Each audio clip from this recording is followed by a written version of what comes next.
Hi, welcome to Cary Matters, our monthly program that helps keep you informed of the issues that the town of Cary is working on. I'm Jennifer Robinson, Council Representative from District A, and joining me as my co-host this month is good old Jack Smith, Representative from District C. Now, Jack has been a council member since the 1980s, and Jack, that makes you vintage. Yes, yes. I know everyone likes to remind me how long I've been here and how old I am. Go ahead, I'm used to it. Just remember, like fine wine, I get better with age. Now, I would not dream of picking on you this afternoon since you're kind enough to spend your time with me here taping Cary Matters. Thank you. All right, speaking of which, let's get on with the show. Today, we are talking about the results of our biennial survey, and then we'll talk about recycling. Neither, I might add, was happening in the 80s when I moved here. All this new stuff makes living here better, and I'm all for it. I know you are, and that's right. It is interesting to hear what people have to say about living in Cary.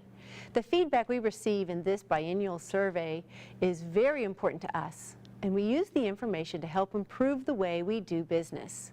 So let's start by talking numbers. Jack, tell us the basic information and the basic findings of the 2014 survey. Well, Jennifer, we use a professional research and consulting firm to do our survey. This year they talked to 405 people, which doesn't sound like a lot, but imagine how hard it is to get someone to answer the phone, let alone spend about 20 minutes answering questions. And to be clear, those 405 were randomly selected according to scientific principles to help ensure that the feedback given would be representative of the whole community, plus or minus 5%, that is. Anyway, if you were one of the people who took time to provide feedback, a heartfelt thank you. Citizens were asked a series of questions that covered everything from how our police department is doing to what is the single most important issue facing the town. Overall, respondents gave the town high marks in all areas. As the research consultant said, we're still on the dean's list. That's good to hear. Okay, the majority of our respondents, about 92%, perceive the quality of life in Cary to be about the same or better than it was 2 years ago. About 97.6% of the respondents said that living in Cary is desirable. Okay, so with that being said, it's interesting that some of our scores declined slightly from the last time that the survey was performed in 2012. But they're a heck of a lot better than when we started surveying in 1998. In fact, every single ranking is higher than its corresponding 1998 rank. Folks, we keep on working to improve, and that's the message here. Yes, we do. Okay, the parts of the survey that I always find most interesting are the probing questions like, what's the most important issue facing Cary? Or, what would bring you to downtown Cary? So let's talk about some of those findings. Jack, did it surprise you that the most important issues identified were growth, traffic, and schools? Not at all, Jennifer. It feels like these have been the top 3 concerns for years. That's why I ran. What did surprise me is that the way people learn about what's going on in town and how it has changed over time. It used to be the newspaper was the primary way people got information. Now most people say they get the scoop by word of mouth. You mean like Cary Matters, because we're keeping you, our citizens, informed. Hardly, Jennifer. No fewer than 35% of the respondents say they hear what's going on from Cary Channel 11. If you're watching, consider yourself one of the elite. It did surprise me, only 8% of the respondents ever get caught up from tweets.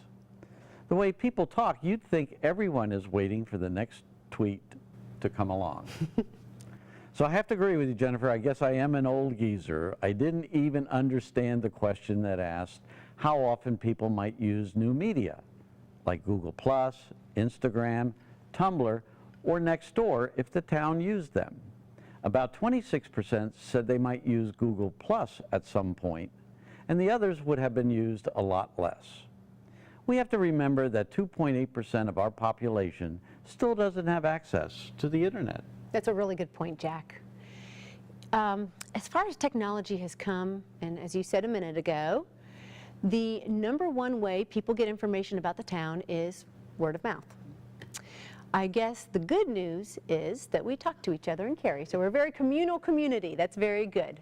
I'm glad to see that almost 68% of the respondents said that they are informed about government services, and 78% said that they are satisfied that the town is making information available.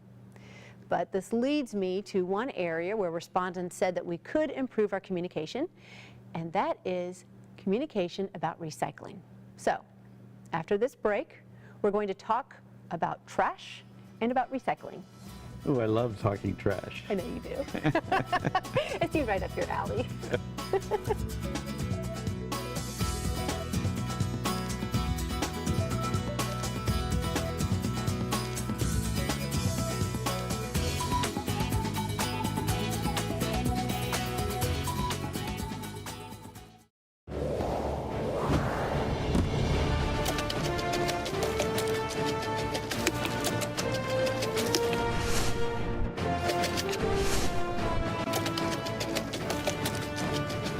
You don't have to have superpowers to keep Cary clean and forever green. We can all be superheroes by volunteering for Spruce. Join us for the Spring Litter Sweep. For more info on this event or other opportunities to get involved, visit the Spruce page at townofcary.org.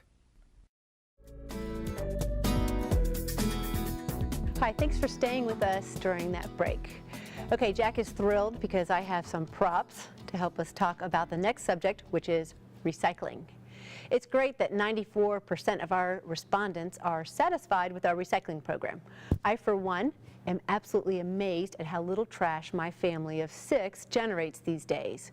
While we throw away about 2 bags of trash a week, we can't even get the lid of our recycling bin to close every week. It's amazing.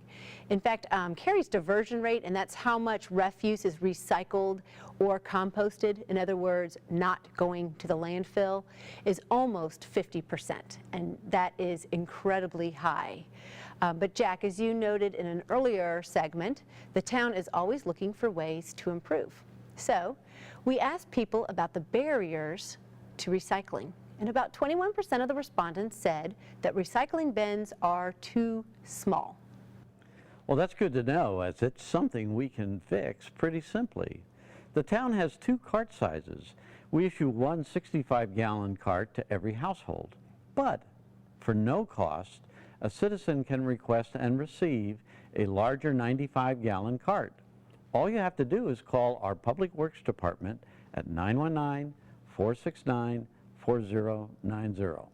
They'll bring you a new cart and take away the smaller one, so you could be on your way to helping us surpass that 50% diversion rate.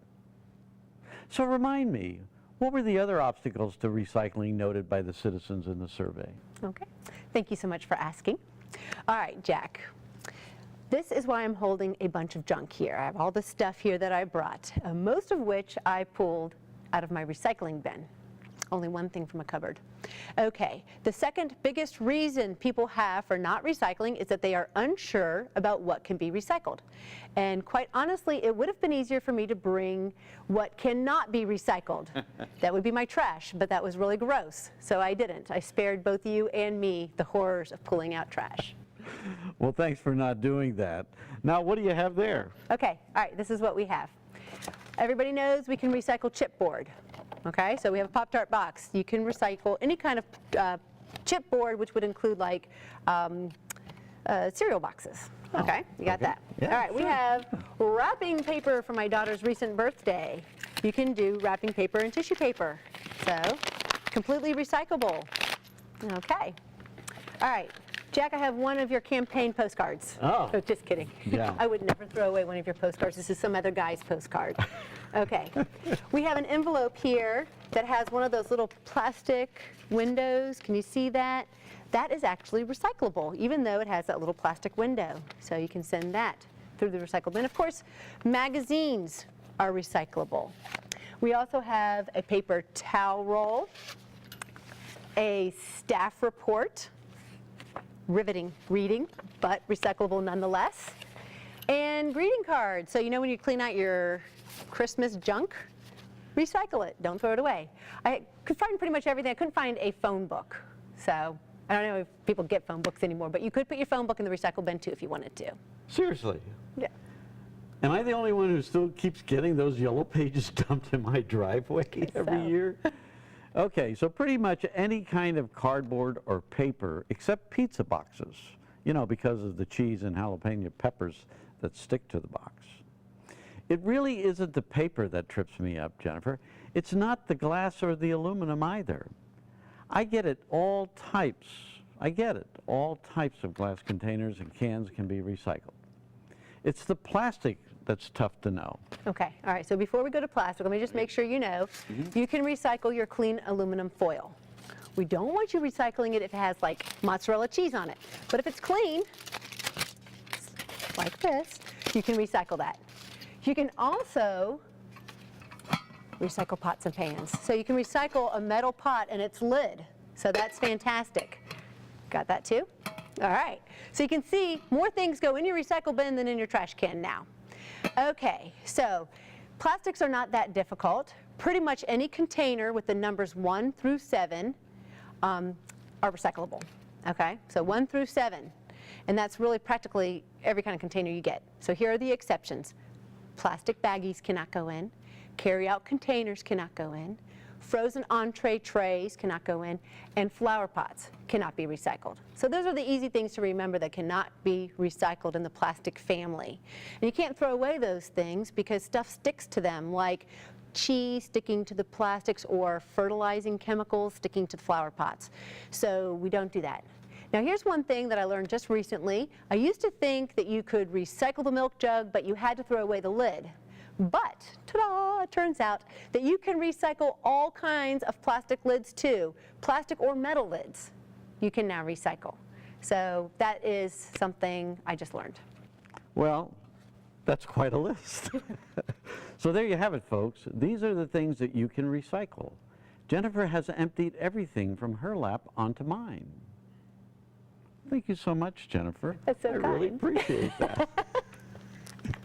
Okay, I'll give you a minute more, Jack, because I still have this lovely 1980s vintage, like you, laundry basket. And this is the late breaking news. The town of Cary is now recycling big plastic things like laundry baskets, plastic lawn furniture, storage bins, even old plastic trash cans and old green recycling bins. Well, let me also thank you for not bringing your junk in an old trash can or plopping a lounge chair onto my lap. You are so welcome, Jack. It just goes to show you how much I care about you. Well, thank you. Okay, you know it could be worse. All right, the town also picks up used motor oil, used cooking oil, stacks of cardboard boxes, computers, and electronics. So aren't you glad I didn't put any of that on your lap? All you have to do is call the town's Public Works Department at 919-469-4090 and request a pickup. So recycle. By the way, it's 210 calories for these Pop-Tarts. I just want you to know that. I don't eat those. Kidding aside about all this junk, recycling is important to our town. The less we put into our landfill, the longer our landfill will last. And the longer we'll be able to go before we have to site a new one. And that all means saving money. Recycling will keep Cary affordable in future years. So if you think you can't remember what to recycle, I suggest you go to the Town of Cary website and print out the list of recyclable objects. Then hang it near your bin for easy reference. Or better yet, call Jennifer. Thank you. Okay, after the break, we'll talk about what's happening in Cary in May so you can be involved and included. You have to go in there.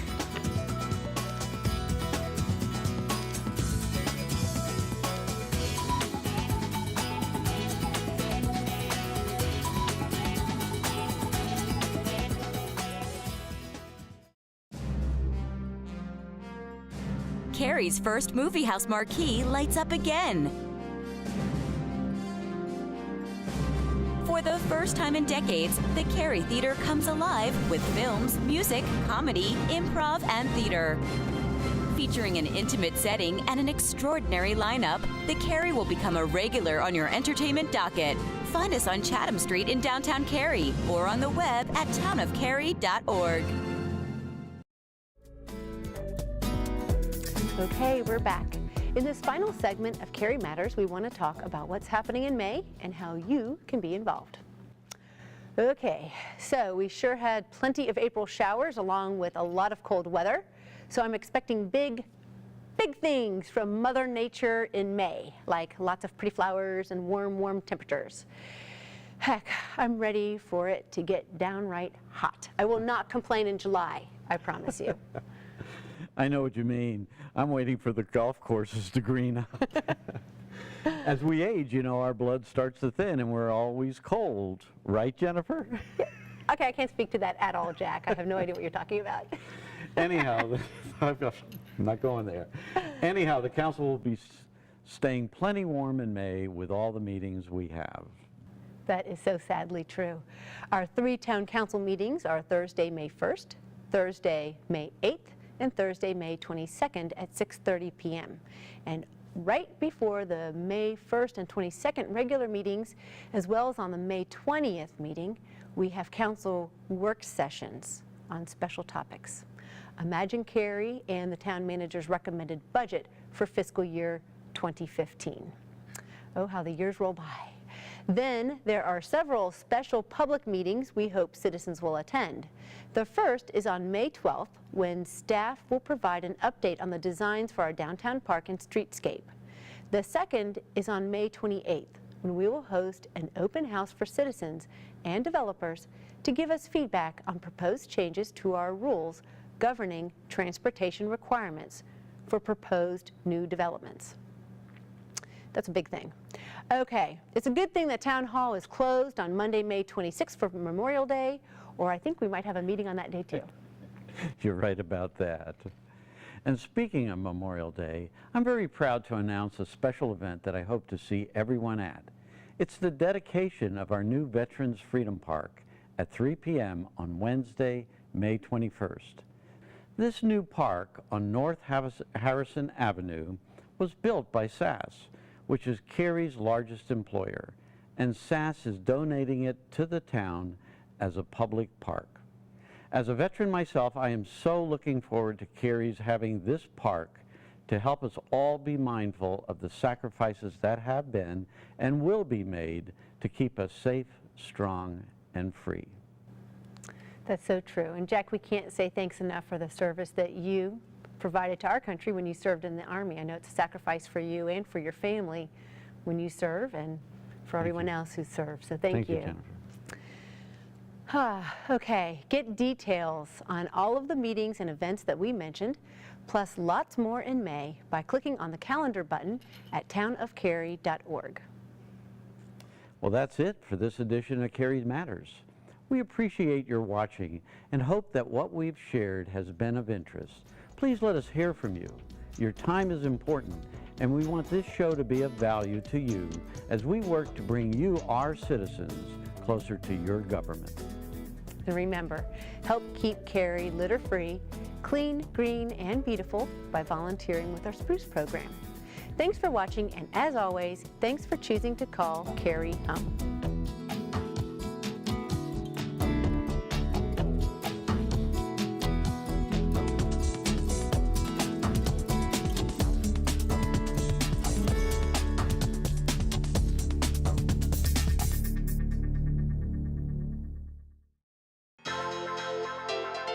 This has been a production of Cary TV. Visit the Town of Cary's website at townofcary.org.